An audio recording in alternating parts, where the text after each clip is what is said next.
오늘 수요 성경 공부에 오신 우리 성도님들을 진심으로 환영합니다. 오늘도 하나님의 말씀을 통해 위로를 얻고 또한 어떻게 하나님을 주님을 기쁘시게 할까 그 답을 얻는 복된 시간이 될 수 있기를 바랍니다. 자, 오늘은 히브리서 13장 7절에서 17절까지의 말씀을 우리가 이제 보는데요. 예수님께 나아가자 이렇게 이제 소제목을 정해봤습니다. 유인물을 보세요. 히브리서 기자는 흔들리지 않는 나라, 즉 영원한 하나님 나라를 우리가 받았기에 하나님을 기쁘게 섬겨야 된다 이렇게 말씀합니다. 우리 이제 12장 28절에서 그렇게 말씀하죠. 자, 그렇다면 우리가 어떻게 하나님을 기쁘시게 섬길 수가 있는가? 자, 히브리서 기자는 13장에서 하나님을 기쁘시게 섬기는 일에 대해서 우리에게 가르쳐 주고 있는데요.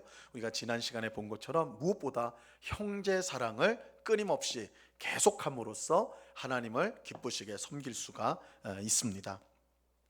우리가 이제 보통 하나님을 기쁘시게 한다, 하나님을 섬긴다 라고 할 때 예배나 기도나 뭐 전도든지 이러한 종교적 의식하고만 생각하기가 쉽습니다. 그런데 이 하나님을 기쁘시게 하기 위해서는 무엇보다 하나님의 뜻에 순종하는 것이 필요해요. 그것이 이제 하나님의 뜻대로 하는 것이 하나님을 기쁘시게 하는 것입니다. 그럼 하나님의 뜻이 뭐냐? 이 성경에는 하나님의 분명한 뜻 두 가지가 있죠. 하나님을 사랑하는 것, 그리고 이웃을 내 몸처럼 사랑하는 것입니다. 그래서 예배나 기도나 또한 뭐 전도나 선교나 이렇게 하나님을 위한 종교적 의식들을 하는 것, 그것을 하나님이 기뻐하시는데 그것만이 아니라 우리가 이웃을 사랑하는 것, 이웃을 내 몸처럼 사랑하는 것 또한 하나님을 기쁘게 섬기는 일이 되는 것입니다. 자, 그래서 히브리서 기자는 우리가 지난 시간에 본 것처럼 형제 사랑하기를 중단하지 말고 끝까지 하라 1절에서 그렇게 말하죠. 그리고 이제 그 범위를 넓혀서 형제 사랑은 손님 대접으로 확대가 되어야 된다 2절에서 그렇게 말하고, 그 다음에 갇힌 자와 학대받는 자를 보살피는 것으로 나타나야 된다 이렇게 3절에서 말했습니다. 그리고 가장 가까운 이웃인 배우자를 사랑해야 된다. 그래서 결혼을 귀하게 여겨야 된다. 이 말 속에는 배우자를, 가장 가까운 이웃인 배우자를 사랑해야 된다라는 것입니다. 또 형제 사랑을 위해서 무엇보다 우리는 돈을 사랑하지 말고 있는 것을 족한 줄로 여겨야 합니다. 우리가 돈을 사랑하는 우리 마음속에 탐심이 있으면 그것이 형제 사랑을 막기 때문입니다.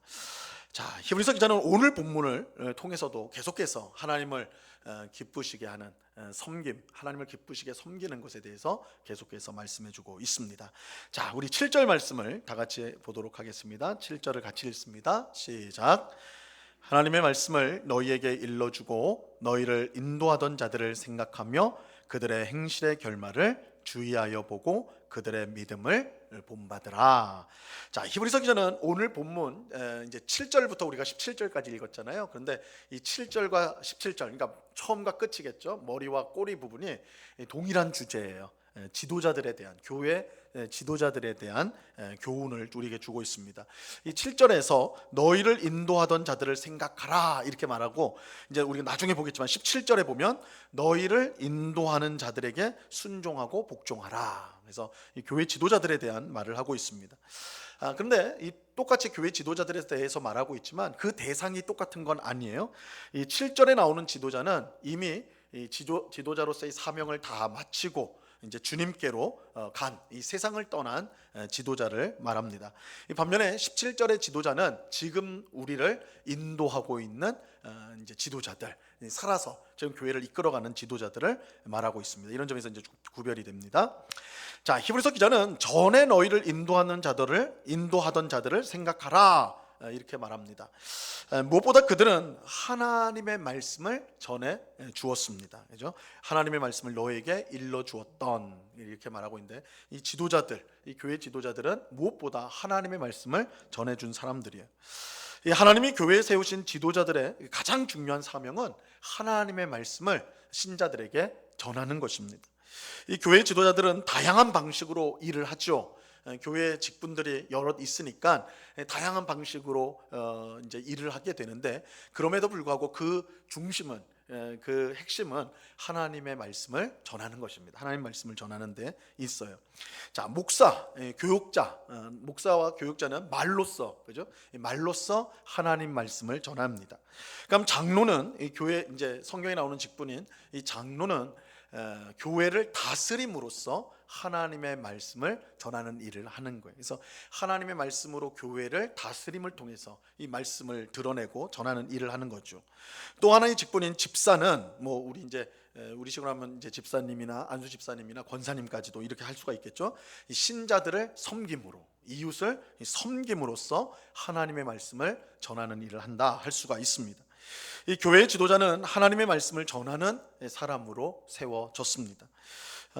세상은 그래서 이제 우리 신자가 우리 교회 지도자들에게 기대하고 바라야 할 것이 있다면 무엇보다 그들이 하나님의 말씀을 바르게 전하는 것, 이것을 기대하고 바라야 하는 것입니다. 이 세상은 지도자들에게 탁월한 능력이나 이 성과를 기대하지만 신자는 지도자들을 통해 하나님의 말씀을 기대해야 하는 것입니다. 이것은 교회 지도자들이 또한 무엇에 힘써야 되는지를 알려주죠. 교회 지도자들에게는. 그래서 목사는 하나님의 말씀을 신실하게 전하고 가르치는 그 일에 집중을 해야 되고, 장로는 하나님의 말씀을 따라 교회를 다스리는, 성도들을 이제 우리 칠이라고 하죠. 다스리는, 섬김의 다스림의 일들을 하는 것. 그래서 하나님의 말씀이 드러나는 그런 다스림을 교회에 드러내야 됩니다. 또 안수 집사나 권사는 하나님의 말씀을 따라 어려운 신자들과 이웃을 사랑으로 섬기는 것, 이것이 본질적인 사명이다. 그래서 이 하나님의 말씀을 전하는 교회 지도자라고 할 때 단지 목사만이 아니라 교회의 모든 직분들이 사실은 그 직분에 맞는 일을 함으로써 하나님의 말씀을 전하는 일을 한다라는 것, 이것을 꼭 기억해야 합니다. 자, 우리 그 다음 장으로 넘어가시면요, 히브리서 기자는 너희를 인도하는 자들을 생각하며 그들의 행실의 결말을 주의하여 보고 그들의 믿음을 본받으라, 이렇게 권면합니다. 자, 그들은 하나님이 주신 사명을 다 이루고, 이 교회 지도자들이요, 다 이루고 이제 주님께로 갔습니다. 그래서 그들의 행실의 결말, 이렇게 이 결말이란 말이 나오는데, 이것은 그들의 죽음을 말하는 거예요. 그들이 자신들의 사명을 다 한 후에 이제 하나님께로 갔는데, 그죠? 주님께로 갔는데, 자, 그들은 하나님의 말씀을 전했을 뿐만 아니라 무엇보다 그 말씀에 순종하는 삶을 끝까지 살아냈습니다. 신자들은 하나님 말씀대로 죽을 때까지 산다는 것이 무엇인지 그 지도자들의 모습을 통해서 볼 수가 있었죠. 그들에게는 따라야 될 모범, 샘플이라고 하죠. 모범이 있었습니다. 끝까지 하나님의 말씀을 따라 믿음으로 산 지도자나 신자를 안다는 것은 얼마나 복된 일인가 할 수가 있는 것이죠. 지금 이제 히브리서 편지를 받는 신자들에게는 그들에게 하나님 말씀을 전해줬을 뿐만 아니라 그 말씀대로 살려고 힘썼던, 죽을 때까지 하나님 말씀에, 자신들이 전했던 말씀에 순종하며 살았던 그런 지도자들이, 그들에게 모범을 제시해주는 지도자들이 있었다라는 것입니다. 이것은 참으로 복된 일이 아닐 수가 없는 것이죠. 자, 이걸 교회 지도자뿐만 아니라 부모도 마찬가지일 거예요. 부모로서 자녀에게 이런 모범이 될 수 있다면, 부모가 항상 하나님 말씀에 순종하고 그 말씀을 자녀들에게 가르친 그 말씀에 따라 산다라는 것을 삶 속에 보여줄 수 있다면, 이 자녀들에게 그런 자녀는 참으로 복받은 자녀다, 그죠? 그저 말씀만 듣는 것이 아니라 그 말씀대로 사는 삶의 결과들, 모습들을 볼 수 있다라는 것, 얼마나 귀한 일인가. 이거는 이제 우리 모든 부모가 가지고 있는, 믿는 신자인 부모가 가지고 있는 또한 중요한 사명이라고 말할 수가 있는 것입니다. 자, 그럼 13장 8절로 넘어가겠습니다. 8절을 같이 읽습니다. 시작. 예수 그리스도는 어제나 오늘이라 영원토록 동일하시니라. 아무리 위대한 지도자도요, 모두 죽습니다. 모세도, 그죠? 모세 하나님의 말씀을 전하고 출애굽을 이끌었던 그 위대한 모세도 죽었어요. 다윗도 마찬가지죠. 하나님의 마음에 합한 자였던 다윗도 결국은 죽었습니다. 하지만 우리 믿음의 시작이 되시고 완성이 되시는 예수님은요, 죽지 않으시고 어제나 오늘이나 영원토록 동일하십니다. 먼저 죽은 지도자들이 따랐던 예수님은 우리가 지금 따르고 있는 예수님과 동일한 겁니다. 그래서 7절 말씀에서 너희가 전에 너희를 인도하였던 그 지도자들, 그들의 가르침을 받고 그들이 말씀에 순종하는 모습을 잘 보지 않았느냐. 그들이 예수님을 따랐던 사람 아니에요. 근데 그 예수님은 어제나 오늘이나 영원토록 동일한 분이다. 그래서 우리 지도자들이 따랐던 예수님과 오늘 우리가 따르는 예수님이 동일하다라는 거예요. 그들이 들었던 예수님의 말씀과 오늘 우리가 듣는 예수님의 말씀이 동일하다, 이렇게 말하고 있는 것입니다. 그렇기 때문에 이 말씀은 우리에게 하나의 이제 좋은 권면을 우리에게 주는데, 우리는 우리 믿음의 선배들이 이렇게 귀한 믿음의 삶을 살았는데, 우리가 어떨 때는 그래도 우리 윗선배들은 이렇게 세속적이고 물질적인, 이제 경제적으로는 어려웠지만 이렇게 세속적인 사회에서 살지 않았기 때문에 오히려 신앙생활이 더 편하지 않았겠느냐, 이렇게 생각할 수도 있는데 그렇지 않다라는 거예요. 그들은 그들의 현실 속에서 동일하신 예수 그리스도를 따르고 섬겼고, 오늘 우리는 또 동일한 예수 그리스도를 우리의 현실 속에서 섬기고 따르고 있다라는 것이죠. 그래서 7절에서 우리의 앞서 우리를 이끌었던 지도자들의 얘기를 하면서 그들이 따랐던 예수님을 오늘도 우리가 따르고 있다. 중요한 것은 그 예수님은 어제나 오늘이나 영원토록 변치 아니하시는 동일하신 하나님이시기 때문에, 예수님이시기 때문에 우리 또한 우리 믿음의 선배들이 갔던 그 길을 똑같이 힘있게 가야 된다라고 우리에게 말씀해주고 있는 것입니다. 자, 9절 말씀으로 넘어가죠. 9절 같이 읽습니다. 시작. 여러 가지 다른 교훈에 끌리지 말라. 마음은 은혜로서 굳게 함이 아름답고 음식으로서 할 것이 아니니 음식으로 말미암아 행하는 자는 유익을 얻지 못하였느니라. 자, 히브리서 기자는 여러 가지 다른 교훈에 끌리지 말라, 이렇게 이제 권면하고 있어요. 여기서 이 여러 가지 다른 교훈이라는 것은 전의 지도자들, 우리 7절에 나오는 지도자들이 전했던 하나님의 말씀과 어긋나는 것을 말하는 것입니다. 특별히 여기서 다른 교훈은 이 음식과 관련이 있습니다. 마음은 은혜로서 굳게 함이 아름답고 음식으로서 할 것이 아니다 라는 이 말씀에서 음식이라는 말이 나오죠. 그래서 이거의 음식과 여러 가지 이상한 이제 여러 가지 다른 교훈에 끌리지 말라 할 때 이것이 음식과 관련이 있구나 알 수가 있습니다. 자, 음식은 이 시내산에서 받은 율법에 포함된 음식법과 관련이 있을 거예요. 여기서 말하는 음식이라는 것은 하나님은 이스라엘 백성이 다른 민족과 구별된 거룩한 백성이 되기 위해서 먹을 수 있는 정한 것과 먹을 수 없는 불결한 것을, 음식을 구별하셨습니다. 그래서 우리 이제 신자는, 하나님을 믿는 사람은 하나님이 정하신 정한 것만 먹을 수 있는 것만 먹고 부정한 것은 먹어서는 안 된다, 이렇게 이제 말씀을 하셨어요. 이게 이제 레위기 11장에 나와 있습니다. 이러한 음식법 자체가 문제가 있는 것은 아닙니다. 하지만 사람의 마음, 여기서 이제 이 사람의 마음 할 때 우리 속에 보이지 않는 어떤 마음, 이제 이렇게 생각하시면 돼. 여기서 말하는 마음은 우리의 전인을 말하는 거예요. 우리의 마음뿐만 아니라 우리 육체, 우리의 의지, 지정의 전체를 말하는 것입니다.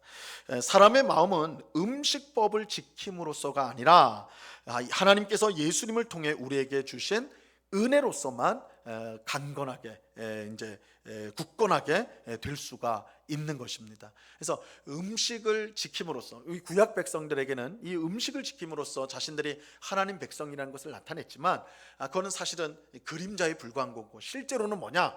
하나님께서 예수님을 통해, 그의 아들인 예수님을 통해 우리에게 주신 구원의 은혜를 통해서만이 우리가 굳건해질 수가 있다라는 것입니다.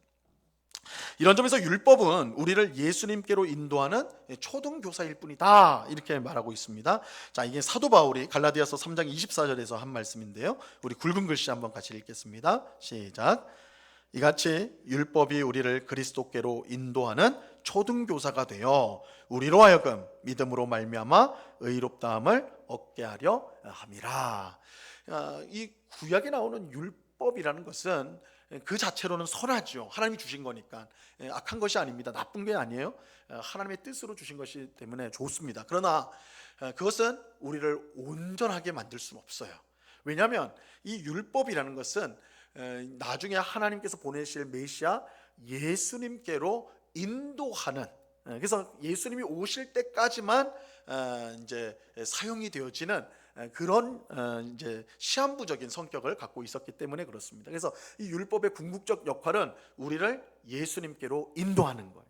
예수님께로 인도하는 거예요. 그래서 이 율법 안에 있는 음식법, 부정한 음식과 정결한 음식들을 이렇게 이제 우리에게 가르쳐 주는데, 그것 자체가 우리를 거룩하게 하는 건 아니라는 거예요. 그것을 통해서 음식법은 우리를 어디로 데려가요? 예수님에게로 데려가는 거예요. 그래서 우리 예수님을 통해서만이 우리가 하나님 백성다운 거룩한 백성이 될 수가 있다라는 것입니다. 자, 그렇게 예수님이 오셨는데도 불구하고 율법을 의지한다면 아무런 유익을 얻을 수가 없는 것이죠. 그러니까 영원한 것이 주어졌는데 여전히 일시적인 것을 붙들고 있다면 그것은 참으로 미련하고 어리석은 일이 될 것입니다. 그래서 우리가 이제 히브리서 전체 내용하고 이게 이제 연결이 돼요. 제가 이제 히브리서를 앞부분에서 말씀드리면서 히브리서가 이제 특별히 유대인들 신자를 중심으로 주어졌다, 주신 말씀이다, 이렇게 말씀을 드렸어요. 왜냐하면 히브리서를 보니까 구약의 말씀들, 특별히 구약의 율법, 제사법에 대한 내용이 많이 나오거든요. 그러니까 이 구약 성경을 모르는, 율법을 모르는 이방인이 보기에는 되게 어려운 성경인 것이죠. 그래서 아마도 이 히브리서를 받는 신자들은 이제 이 구약 성경을 잘 아는 유대인일 가능성이 많다, 유대인일 것이다, 이렇게 보는 겁니다. 그러면 왜 유대인들에게 이제 구약 성경을 아는 그 유대인들에게 주어졌느냐? 그들은 유대인으로서 예수님을 믿고 이제 교회에 들어오게 되었어요. 그런데 온갖 핍박을 받은 거죠. 그죠? 이제 예수님을 믿는다고 하니까 동족으로부터 핍박, 유대인들로부터 핍박을 받게 되고 또 로마 제국으로도 핍박을 받게 되는 거예요. 그러니까 이 예수님을 믿는다는 이유로 가정에서 쫓겨나기도 하고 직장을 잃기도 하고 너무 힘들고 어렵게 돼버린 거예요. 그래서 그 신자들 중에는 야, 내가 이렇게 예수 믿다가는 큰일 나겠다 해서 유대교로 다시 돌아가려고 하는 이제 신자들이 있었다라는 것이죠. 그래서 히브리서는 바로 그 신자들을 향해서 쓰여진 것이다. 너희가 유대교로 다시 돌아가면 안 된다. 다시 율법으로 돌아가면 안 된다. 율법은 우리를 온전하게 해주는 것이 아니다. 율법이 우리를 예수님께로 인도하는데, 우리가 예수님을 믿는 우리가 다시 율법으로 돌아간다면 그것이야말로 미련하고 어리석은 것이다. 이것이 이제 히브리서에 계속해서 반복되어지는 내용인데요, 지금 말씀도 똑같은 내용이라고 말할 수가 있습니다. 그래서 되돌아가면 안 된다, 율법으로 돌아가면 안 된다, 이렇게 말하고 있습니다. 자, 10절 말씀을 보겠습니다. 그 다음 쪽 10쪽 같이 읽습니다. 시작. 우리에게 제단이 있는데 장막에서 섬기는 자들은 그 제단에서 먹을 권한이 없나니. 자, 우리에게 제단이 있다고 그래요. 우리에게 제단이 있다. 물론 이 제단은 우리 신자들에게, 예수 믿는 신자들에게 제단이 있다라는 말이거든요. 근데 이 제단은 구약 시대 성막이나 성전에 있었던 제단이 아니에요. 이 성막과 성전에 있었던 제단은 짐승의 피를 드림으로써 우리의 죄를 온전히 씻지 못하는 것입니다. 이게 우리 히브리서에서 계속 보았던 내용이죠. 우리에게 있는 제단은 대제사장이신 예수님께서 자기 피로 영원한 속죄를 이루기 위해 못 박힌 십자가를 가리키고 있는 것입니다. 이 말은 예수님이 십자가에 못 박힌 그곳에 새로운 제단이 생겼다, 그런 뜻은 아니에요. 예수님의 제사는 영원한 효력을 가진 단 한 번의 제사였기 때문에 더 이상은 눈에 보이는 제단이 필요가 없습니다. 그래서 우리가 전에도 제가 말씀드렸지만 교회에는 제단이 없죠. 그렇죠?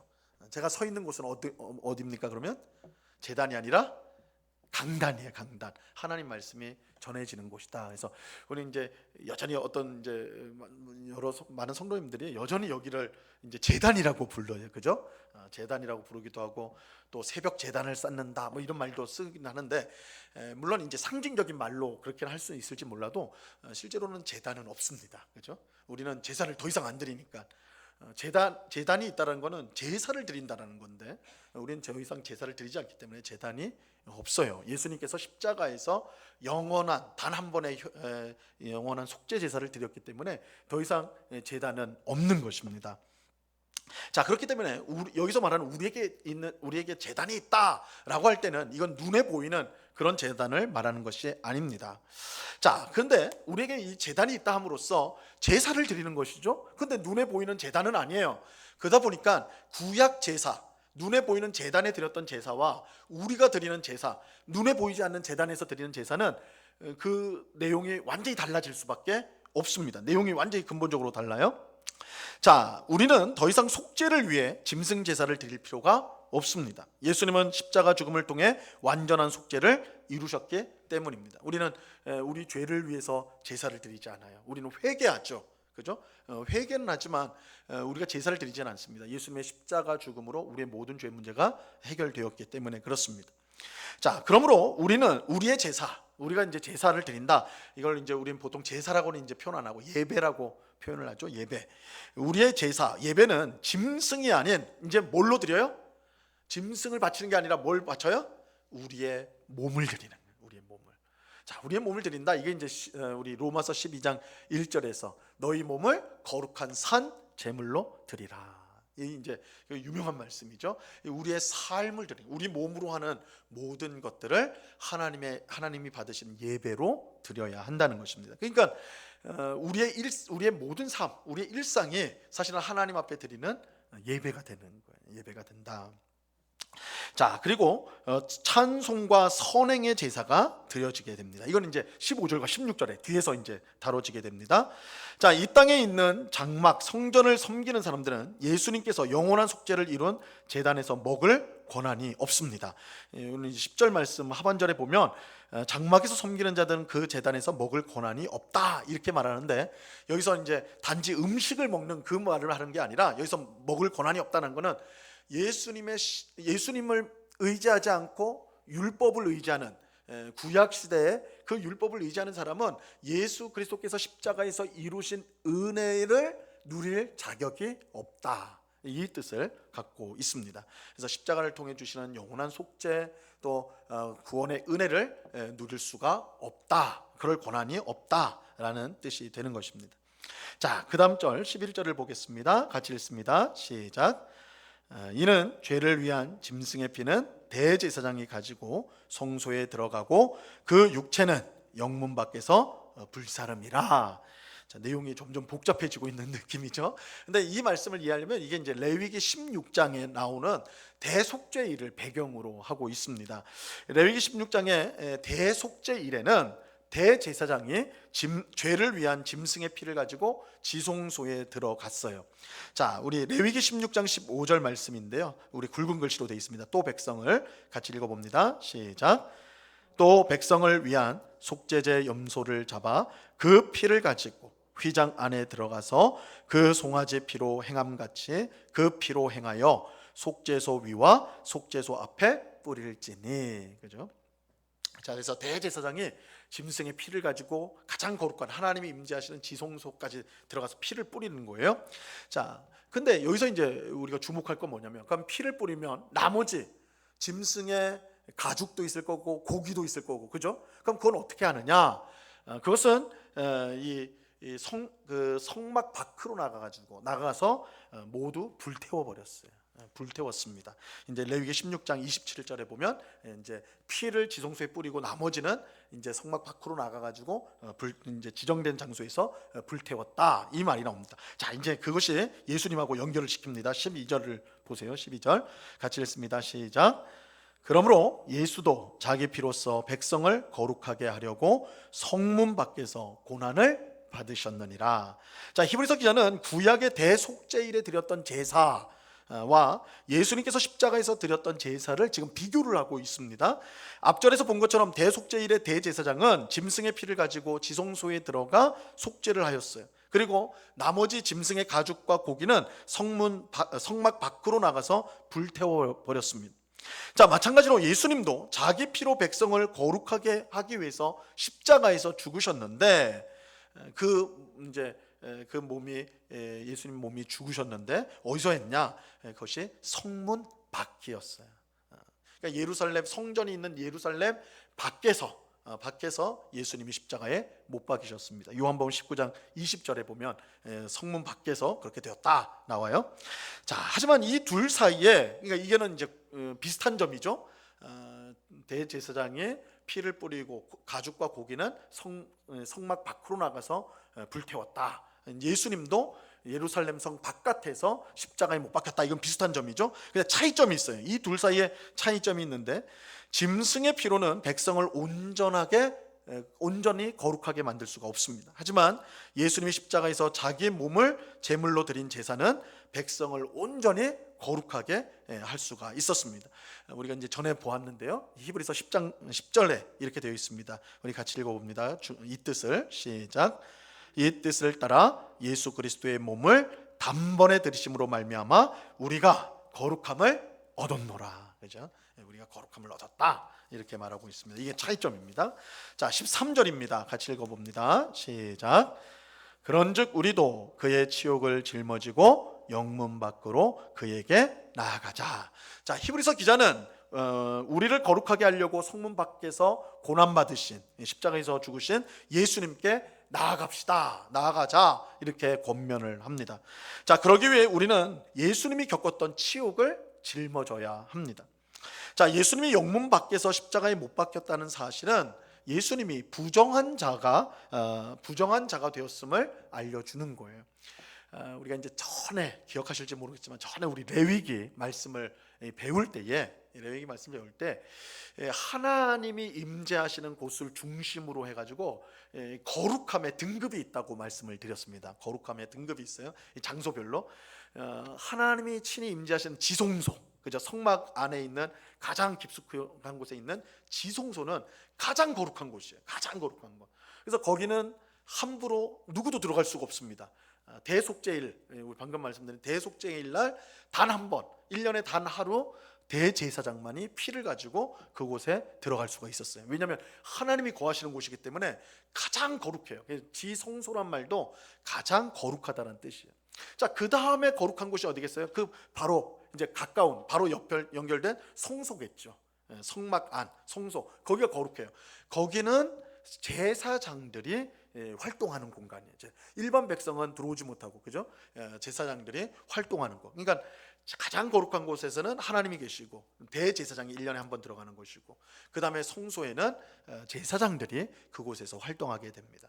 자, 그럼 이제 그 다음으로 거룩한 거죠. 그럼 이 성막 바깥은 그 다음으로 거룩한 곳이에요. 그래서 이스라엘 백성들이 사는 곳, 그리고 이제 이스라엘 백성이 모여 있는 진영 바깥은 이제 이방인들이 있는 곳, 이제 불결한 곳이 되는 것이죠. 그래서 이 등급이 있는 거예요. 장소에 거룩의 등급이 있는 거예요. 그래서 지성소를 향할수록 점점 더 거룩해지는 것이죠.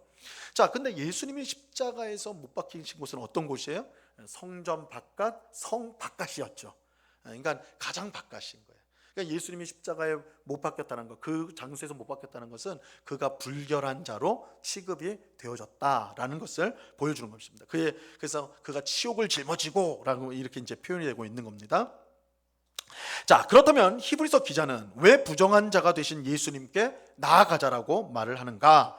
그것은 예수님만이 우리를 거룩하게 하시기 때문입니다. 성전이 우리를 거룩하게 하는 게 아니에요.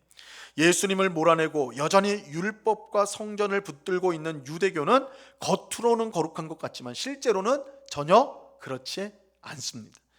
그렇게 우리는 이제 당시 신자들에게 거룩하게 하지 못하는 유대교에 머물러 있어서는 안 된다. 거기로 돌아가면 안 된다. 우리가 가야 될 곳은 어디예요? 예수님께로 가야 된다. 그런데 예수님이 계신 곳은 불결한 곳. 그래서 예수님의 치욕을 우리도 함께 짊어지고 예수님 앞에 나가야 된다. 이렇게 말씀하고 있는 것입니다. 그래서 우리의 참된 피난처는 영문 밖에서 십자가에 매달린 예수님이다. 이렇게 말할 수가 있습니다. 자, 이렇게 되니까 여러분, 오늘날도 이단 가운데는 여러분들이 그런 이제 이단들 만났는지 모르겠지만 이제 여전히 유월절을 지켜야 된다는 이단들이 있어요. 그죠? 초막절을 지켜야 된다고, 구약에 안식일도 지켜야 되고 초막절도 지키고 뭐 유월절도 지켜야 되고 막 이렇게 말합니다. 근데 우리는 거기 히브리서는 거기에 대해서 분명하게 우리에게 교훈하고 있죠. 돌아가면 안 된다 그러는 거예요. 왜냐하면 그것은 예수 그리스도의 그림자일 뿐이에요. 예수님이 오실 때까지만 유효했던 것이고 이제 본질 영원한 것이 왔기 때문에 우리는 일시적인 것으로 돌아가서는 안 된다는 것이죠. 그래서 우리는 예수 그리스도께서 우리 십자가에서 죽으심으로 영원한 속죄의 제사를 드리셨다. 더 이상의 제사는 없다. 그래서 우리는 예수님 앞에 나아가면 되는 것이다. 이 사실을 우리가 여전히 꼭 기억해야 됩니다. 자, 14절 말씀입니다. 14절 같이 읽습니다. 시작. 우리가 여기에는 영구한 도성이 없으므로 장차 올 것을 찾나니. 자, 우리가 예수님의 치욕을 짊어지고 영문 밖에 있는 그에게 나가야 하는 이유는 우리가 바라는 영구한 도성이 여기에는 없기 때문입니다. 영구한 도성은 오직 예수님을 믿는 사람들에게만 주어지게 될 것입니다. 그렇게 우리는 사라질 세상에 미련을 둬서는 안 됩니다. 모세가 하나님이 약속하신 가나안 땅을 바라보며 애굽의 왕궁을 버렸던 것처럼 우리도 예수님이 주실 영원한 도성을 바라보며 세상의 헛된 것들에 붙잡혀서는 안 된다. 이렇게 말하고 있는 것입니다. 그래서 물론 이제 이 세상이 이제 사라진다. 우리 히브리서 표현으로 하면 흔든다 그러죠. 흔드신다 이렇게 표현되어지는데 그렇다고 해서 이 세상에 무가치하거나 쓸모없다라는 뜻은 아니에요. 그래서 어떤 이단들이 가르치는 것처럼 이 세상에는 다 악한 것이고 더러운 것이니까 여기서 활동하지 말고 뭐 직장도 가지 말고 학교도 가지 말고 그냥 우리끼리 모여가지고 열심히 신앙생활하면 된다. 이것은 하나님 말씀이 아니에요. 그것은 성경의 가르침이 결코 아닙니다. 우리는 우리의 일상, 우리가 직장을 또한 우리 가정을 또한 우리가 있는 곳에서 우리는 최선을 다해서 그리스도인답게 최선을 다해서 그곳을 섬기고 우리에게 맡겨진 책임을 다해야 돼요. 그런데 여기서 이제 사라질 세상이라는 것은 결국 이 세상에 하나님께서 주신 세상이 있지만 죄로 인해서 흔들어서 사라질 것들이 분명히 있기 때문에 이 세상의 헛된 것들에 우리의 소망을 둬서는 안 된다. 우리가 정말 소망을 둬야 될 것은 흔들리지 않는 영원한 하나님 나라다. 우리 가운데 임하게 될 하나님 나라에 우리가 주목하고 그것을 기대하면서 살아야 된다. 이러한 뜻인 것입니다. 자, 15절 말씀을 보도록 하겠습니다. 15절 같이 읽습니다. 시작. 그러므로 우리는 예수로 말미암아 항상 찬송의 제사를 하나님께 드리자. 이는 그 이름을 증언하는 입술의 열매니라. 자, 10절에서 본 것처럼 우리에게 제단이 있습니다. 눈에 보이지 않는 제단이라고 말씀드렸죠. 이 제단에서 드리는 제사는 구약 시대의 제사와는 전혀 달라요. 더 이상 속죄의 제사가 필요가 없습니다. 예수님께서 십자가에서 완전한 속죄 제사를 드리셨기 때문입니다. 그러므로 우리가 드릴 제사는 예수님을 통해 은혜를 베풀어 주신 하나님을 향한 찬송의 제사. 우리가 이제 드려야 될 제사는 짐승의 제사가 아니라 뭐예요? 찬송의 제사를 드려야 돼요. 이스라엘 백성이 매일 번제를 드렸던 것처럼 이걸 상번제라고 하는데 매일 이스라엘 백성들은 그 성막에서 이제 성전에서 제사를 드렸는데 마찬가지로 우리도 매일 제사를 드려야 돼요. 근데 짐승의 제사가 아니라 찬송의 제사. 그래서 항상 찬송의 제사를 드려야 돼요. 하나님께서 베푸신 은혜가 너무나 크기 때문에 항상 찬송하지 않을 수가 없는 것이죠.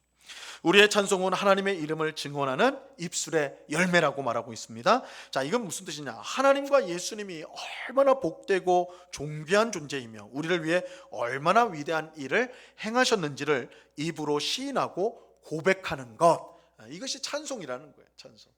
그래서 우리 찬송은 노래를 잘해야 된다 이렇게 생각하기 쉬운데 전혀 달라요. 성경에서 찬송을 잘하는 건 노래를 잘한다는 게 아니에요. 찬송은 하나님이 예수님이 누구신가 그것을 고백하고 우리를 위해서 이 세상을 위해서 행하신 삼위일체 하나님의 그 역사하심을 고백하는 것, 그걸 사람들 앞에서 시인하는 것, 공적으로 고백하는 것, 이것을 찬송이라고 하는 것입니다.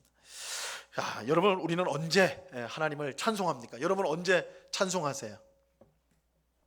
좋은 일이 있을 때, 그죠? 뭔가 좀 좋은 일이 있어야 찬송하지. 힘든 일 생겼는데 찬송하십니까? 그 유행가 나오죠, 그죠? 내 삶이 왜 이 모양인가 뭐 이런 노래 부르는 거죠. 근데 우리는 어느 때도 항상 찬송을 해야 되는데 그것은 하나님과 예수님 또 성령님께서 삼위일체 하나님께서 우리에게 베푸신 은혜와 사랑이 얼마나 크고 놀라운지 우리가 알기에 우리가 항상 찬송할 수 있는 거예요.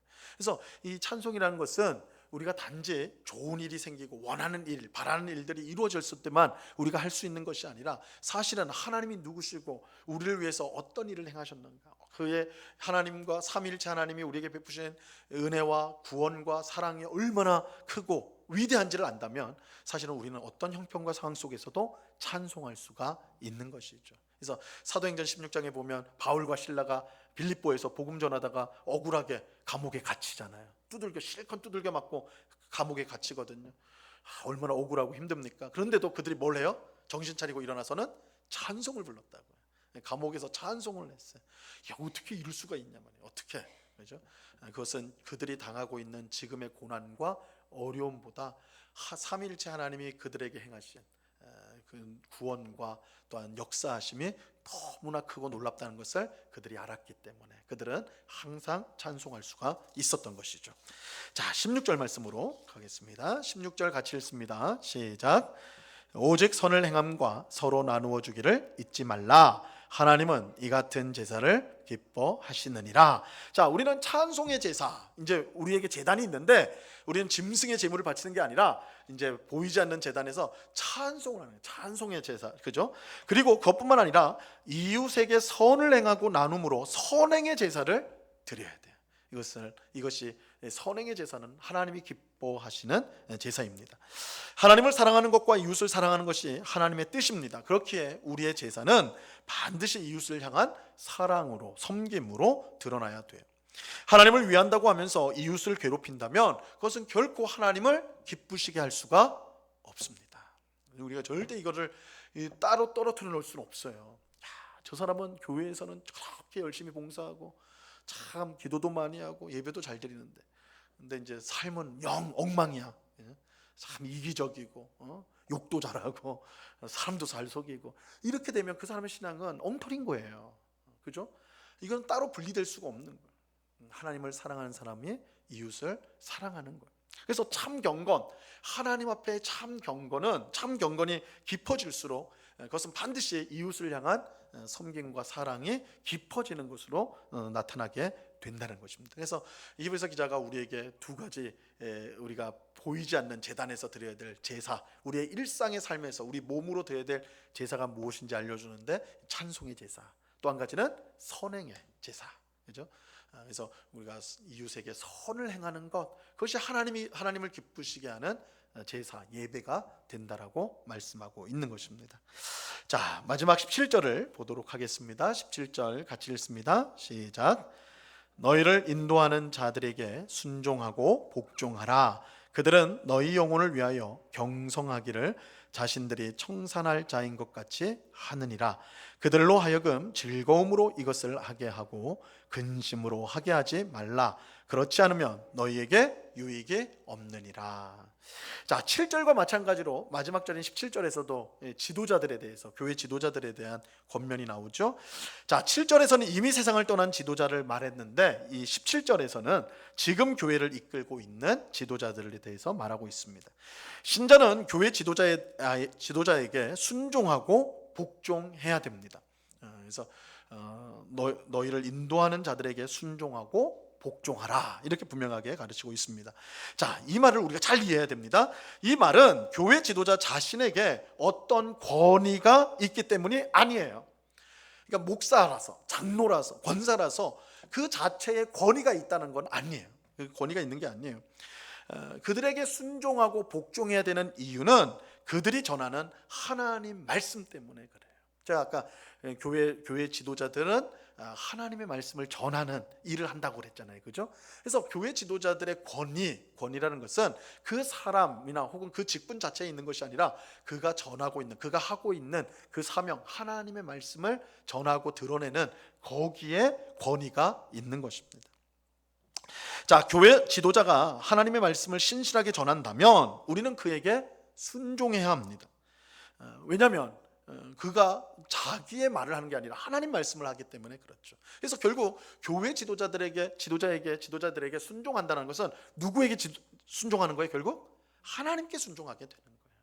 왜냐하면 그들이 하나님의 말씀을 전하기 때문에 그런 것이죠. 자, 반대로 교회 지도자가 하나님의 말씀과 상관없는 말로 권위를 행사한다면 그럼 우리는 어떻게 해야 돼요? 거부해야 돼요. 왜냐하면 그들 자신에게 어떤 권위가 있기 때문에 그런 게 아니거든요. 그들이 하나님의 말씀을 전하기 때문에 우리는 하나님께 순종하기 위해 그들에게 순종하는 겁니다. 근데 교회 지도자라고 하는데 하나님 말씀대로 하지 않으면 하나님 말씀에 어긋나는 것을 명하거나 그걸 권면하거나 이렇다면 거기에는 순종할 의미가 전혀 없는 것입니다. 그걸 거부해야 되는 것이죠. 자, 성경은 지도자에 대한 맹종을 가르치지 않습니다. 그래서 이제 한국 교회는 참 귀한 전통이 있죠. 이제 교육자들을 너무나 사랑하고 아끼고 존경하는 너무나 귀한 겁니다. 사실은 이게 이제 제가 이제 외국에서 있다 보니까 이제 한인 교회 얘기도 듣고 목사님도 만나서 얘기하고 이러니까 차가워요. 이게 이제 한국 교회랑은 정말 달라요. 거기는 계약을 맺어요. 계약. 그래서 5년 계약, 10년 계약을 맺어요. 물론 이제 제가 있었던 그곳에 거기가 좀 더 좀 심해서 그런지 모르겠지만, 그래서 계약 기간이 딱 차잖아요. 그럼 성도들이 회의를 합니다. 더 계약할지 말지. 그러니까 사회랑 비슷하죠, 그죠? 회사에 계약을 하는 계약.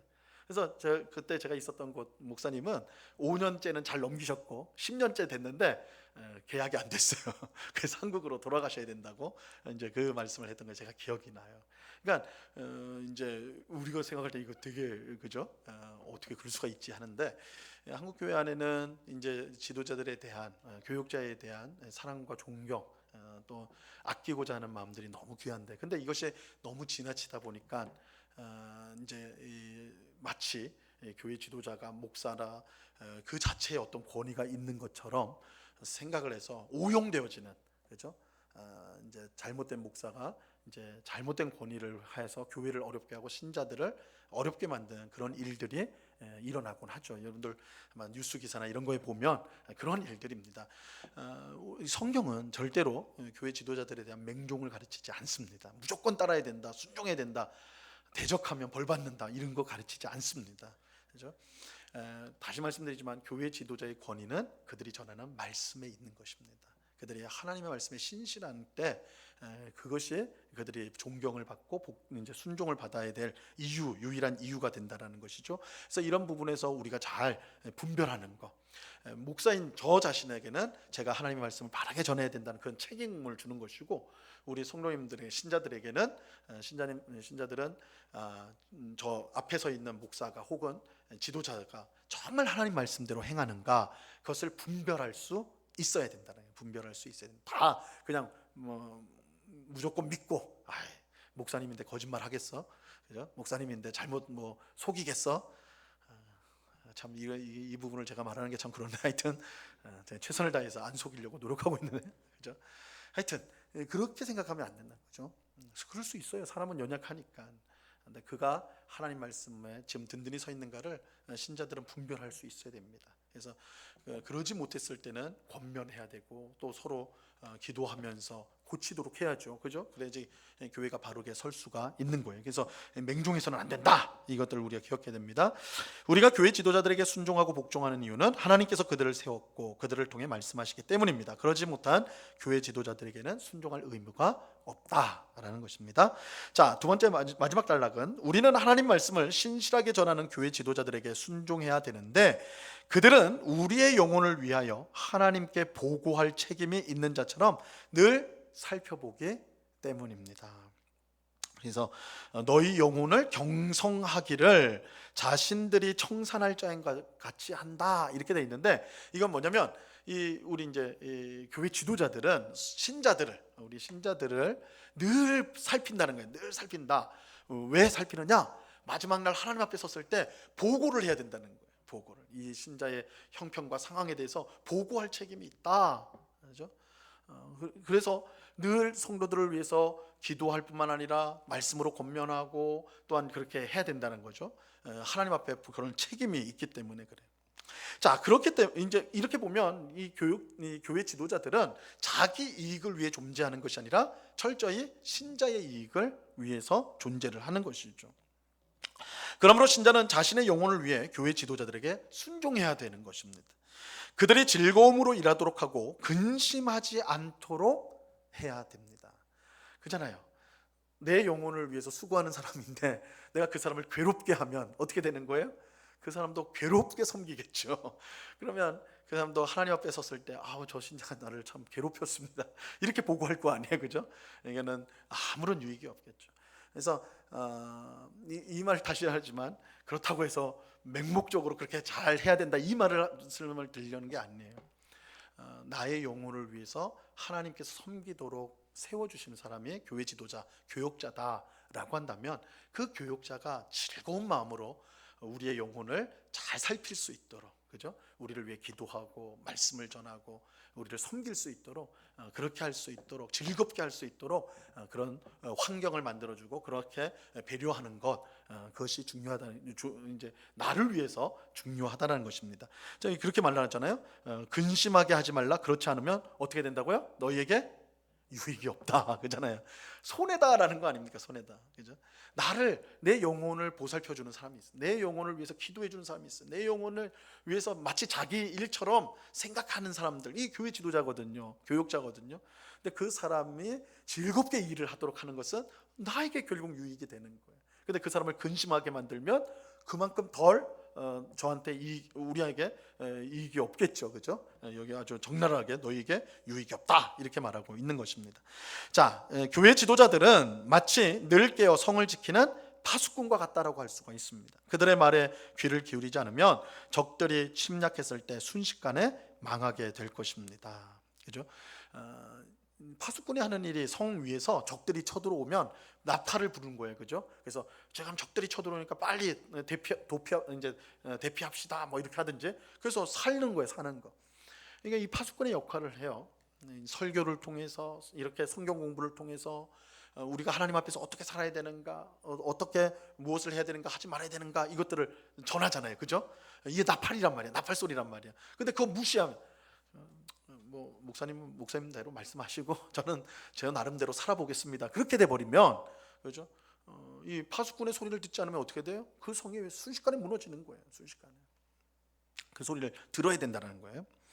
자, 물론 파수꾼이 자신의 사명을 망각하여서 그릇 행한다면, 이 파수꾼이 이제 지겨우니까 막 자기 이제 지키지 않고 자기 자리 지키지 않고 지 멋대로 한다면 그거는 이제 그 사람이 이제 망하게 되는 것이죠. 하나님께서 그 파수꾼에게 책임을 묻겠다 이렇게 이제 말씀하시거든요. 그래서 이게 이제 이 말씀이 에스겔서 33장 2절에서 6절까지 나와요. 그래서 이제 이 파수꾼의 이제 우리 교회 지도자들을 비유할 수 있을 텐데, 우리 성도들은, 우리 신자들은 이런 파수꾼으로서의 역할을 하는 이 교육자들의 그 수고를 잘, 그죠? 그것들을 존중하고 또 들음으로써 영적인 유익을 얻어야 될 것이고, 또한 이제 교육자들은 자신이 파수꾼이라는 것을 알고 자기가 지켜야 될 자리를 최선을 다해서 지켜야 된다. 그렇게 할 때 교회가 든든히 서갈 수가 있게 되는 것입니다. 자, 우리는 교회 지도자들이 하나님이 주신 사명을 잘 감당하도록 기도하고 협력하고 그들이 전하는 하나님 말씀에 순종해야 됩니다. 결국 그것이 우리 모두에게 유익이 된다는 것입니다. 자, 오늘 우리는 하나님을 기쁘시게 섬기는 것에 대해서 살펴보았는데요. 우리가 기억해야 될 것, 하나님을 어떻게 이제 섬겨야 되는가. 이스라엘 백성, 옛 구약 시대 백성들처럼 짐승으로 제사를 드린 게 아니라 뭘로 제사를 드려야 돼요? 찬송의 제사, 그죠? 또 이웃을 향한 사랑의 제사, 섬김의 제사, 선행의 제사를 드려야 된다. 그리고 우리 앞에 세워진 지도자를 순종함으로써 하나님이 우리에게 주시는 은혜를, 그들을 통해 주시는 말씀과 은혜를 경험하면서 믿음의 경주를 끝까지 나아가는 것, 뛰어가는 것, 그것이 하나님을 기쁘시게 섬기는 것이다. 오늘 본문을 통해 말씀해 주십니다. 기도하겠습니다. 하나님 아버지 감사합니다. 오늘 히브리서 말씀을 통하여서 하나님을 기쁘시게 섬기는 것이 무엇인지를 살펴보았습니다. 우리에게 보이지 않는 제단이 있습니다. 이제 우리는 짐승으로 제사를 드린 것이 아니라 하나님 앞에 찬송의 제사, 또한 이웃을 섬기고 사랑하는 선행의 제사를 드려야 된다 말씀하십니다. 이것이 하나님을 기쁘시게 섬기는 것입니다. 또 우리를 위해 주신 교회 지도자들을 사랑하고 존경하고 그래서 순종하는 것, 그들이 전하는 하나님의 말씀을 경청하고 순종하는 것, 이것이 하나님을 기쁘시게 섬기는 것이다 오늘 말씀하시오니 이 말씀을 마음에 잘 새기고 따라가는 순종하는 주의 백성들 다 되게 해 주시옵소서. 감사하며 예수 그리스도 이름으로 기도드리옵나이다. 아멘.